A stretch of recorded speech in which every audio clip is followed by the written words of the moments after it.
Abu Fairuz. Saling mentabdik di antara mereka, dan ribut antara Abu Turab dengan Abu Gubar dikarenakan permasalahan di antara mereka. Maka alhamdulillah kita ahli sunnah tidak saling membenci karena dunia, karena hasad, iri dan dengki. Maka jauhkan sifat-sifat arogan, ingin menjadi best of the best, number one, selalu dia harus di atas.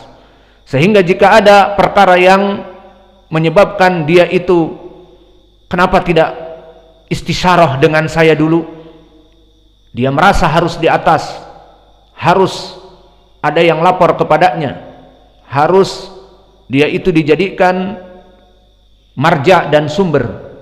Maka sifat selalu top of the top dan number one dan best of the best, ataupun hubbu riasah, mencintai selalu di atas, itu jauhkan. Jangan arrogance, jadilah orang-orang yang tawadu. Maka berdakwah dengan tawadu, tidak mesti dia menjadi marja dan rujukan. Dan alhamdulillah dia mengajar dengan ikhlas, ya sudah. Meskipun misalnya tidak dijadikan rujukan dakwah di Indonesia ini, alhamdulillah. Yang penting dia berdakwah karena Allah dan untuk Allah, dan dipenuhi dengan ilmu dakwah-dakwahnya. Maka jadilah seperti ini. Kembali kepada Abu Saleh, dia akhirnya dihasadi oleh tetangganya Jarun Su, mempunyai tetangga yang buruk. Yang mana tetangga yang buruk ini yaktubu kitabah kamitsli kitabah Abi Saleh. Dia meniru tulisan khotnya Abi Saleh, Katibul Laits, tetangga yang buruk ini. Kemudian karena tetanggaan dan rumah di zaman dulu mungkin wallahu alam dari kayu dan sebagainya, tidak seperti blak di zaman sekarang, maka antara tetangga dengan tetangga bisa saling melemparkan apa saja ke rumahnya. Maka orang tetangganya yang buruk ini, kata Ibnu Khuzaimah, yaktubu ahadis, dia menulis hadis dari min ra'sih, dari kepalanya. Haddatsana Laits, haddatsana fulan an Abi Hurairah anin Nabi. Hasil karangan dia, hadis yang tidak satu, ditulis di kertas yang biasa ditulis, kertas di zaman itu, yang ditulis oleh Laits ibnu Sa'ad, oleh Katibul Laits.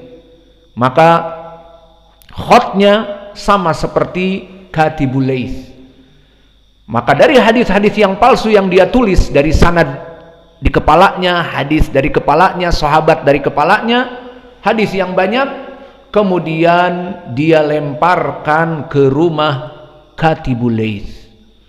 Maka Katibul Laits di saat masuk ke rumah melihat seperti tulisannya, dan kertasnya pun walau alam apakah sudah ada kertas sinar dunia ataupun kertas HVS ataupun kertas polio, wallahu alam, ataupun masih seperti zaman dulu daun lontar, menulis Sansakerta di atas daun lontar, wallahu alam. Yang jelas tulisan dari tetangga yang busuk ini sama persis seperti tulisan Katibul Laits.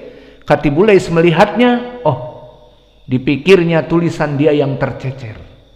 Akhirnya dikumpulkan, dimasukkan kepada kitabnya, sehingga terbayang kitab yang ditulis karangan dari tetangganya bercampur dengan kitab yang dia tulis dari Laits ibnu Sa'ad. Karena sama, hadatsana Laits yang dia tulis dari Laits ibnu Sa'ad dicampur dengan karangan tetangganya hadatsana Laits juga, namun dikarang sanadnya. Tidak dia ketahui permasalahan seperti ini mungkin terulang, sehingga hadis-hadis yang ada pada Katibul Laits dari tetangganya yang buruk banyak, bukan hanya satu hadis. Kemudian setelah itu bisa dipilah, tidak. Maka banyak hadisnya, dan tidak diketahui kecuali setelah meninggal Laits ibnu Sa'ad. Mulailah seperti kita bicarakan tadi, para ulama semuanya datang ke Mesir mengambil ilmu dari Katibul Laits.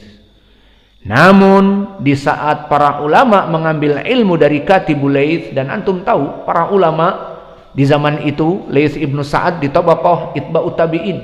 Maka murid-muridnya seperti Katibul Laits di zamannya adalah Imam Ahmad dan juga Imam Abdul Razak ibnu Hammam As-San'ani dan Sufyan ibnu Uyainah dan yang lainnya dari a'immah ad-dunya yang hafal, yang dia itu sangat kuat ilmunya.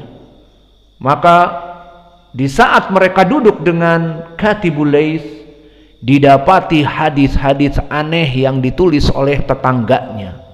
Hadis-hadis tidak ada sanad yang benar, sanad-sanadnya ngawur, hadatsana fulan an fulan, ngarang dari kepalanya, tidak ada orang itu yang diriwayatkan siapa fulan itu, tidak tahu.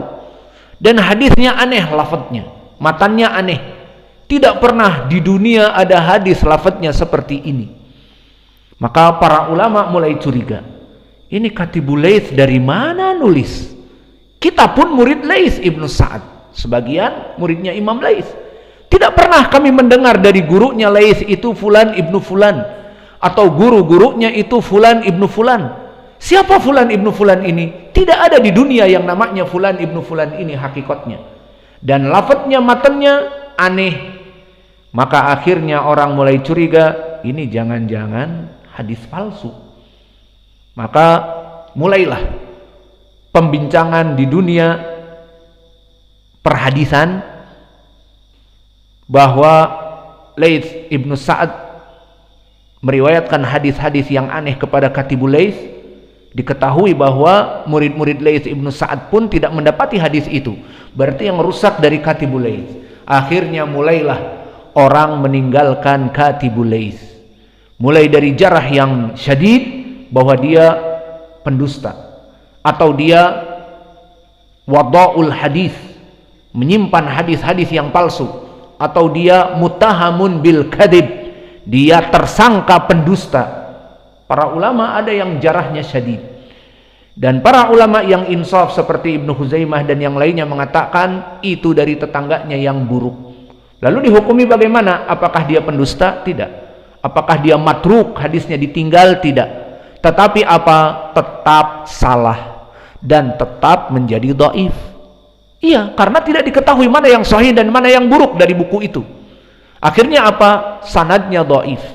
Sampai dia itu tidak diambil hadisnya jika berkesendirian, kecuali jika ada periwayatan dari Laits ibnu Sa'ad yang lain, sanad yang lain, dari syawahid sahabat yang lain atau tabi'i yang lain kepada Nabi, maka ini baru diambil hadisnya. Maka di sini menjadi kesimpulan, hati-hati dengan buku catatan kalian, dan hati-hati dengan teman yang menjegal temannya sendiri karena hasad. Dan ini banyak tipe-tipe dai-dai di zaman now. Hasad, iri, dengki kepada dai-dai yang ada di sekitarnya. Maka dia berbuat apa saja untuk menjatuhkan. Kalau mainan zaman sekarang melaporkan kepada syekh, terutama di saat dia dekat dengan syekh yang ada di zamannya. Dan itulah yang terjadi dengan fitnah so'afiqah di zaman now, di mana jumhur meninggalkan Luqman karena su'adab dan akhlak. Dari zaman dulu su'adab dan akhlak. Namun baru diketahui kemarin di saat si Luqman lisannya menampar mereka dengan nol potol. Dengan demikian dan demikian baru mereka terkesiap bangun dari tidur. Lah sekarang baru tahu. Kemarin-kemarin mendulimi ustadz-ustadz yang lain dengan menonaktifkan ustadz fulan dan mengambil pondoknya. Kalian para ustadz kibar menyetujuinya atas kezaliman. Maka sekarang Allah tampakkan justru dia yang menampar asatidah akhirnya dijauhi. Maka sekarang pondoknya sepi, murid-murid yang biasa didatangkan dari asatidah maka tidak dikirim kepadanya, dan para asatidah tidak bergabung dengannya. Namun dia masih number one dari kelompok as-sa'afiqah. Dia bisa memainkan masyayikh yang ada.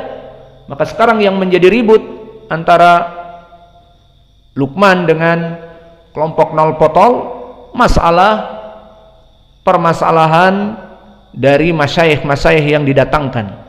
dan dari fatwa-fatwa masyayikh yang mereka mengatakan dipelintir dan sebagainya. Alhasil baik nol potol dari jumhur ataupun Luqman itu sendiri, kami mengatakan tubu ilallah, kembali kepada Allah. Jika kalian orang-orang nol potol jumhur ingin selamat dan tidak juga sekarang terpecah belah, kembalilah kalian kepada Al-Quran dan Sunnah dan menjauhi pencelaan kepada para ulama, terutama Muhammad ibnu Hadi al-Madkhali. Apa dosanya? Sekarang ulama Saudiyah di bulan Ramadan telah memberikan takrir mahkamah bahwa Muhammad bin Hadi al-Syekh al-Fadil bukan dari Qadzaf. Sudah selesai. Ada permasalahan apa lagi di hati mereka? Mencela ulama, tubu ilallah. Jika kalian wahai nol potol dan gembong-gembong ustad-ustad rahimakumullah menjauhi dari Luqman, maka kalian akan diangkat oleh Allah karena kalian terjauh dari pencelaan kepada para ulama. Maka kalian akan diangkat oleh Allah dan dijauhkan dari Luqman.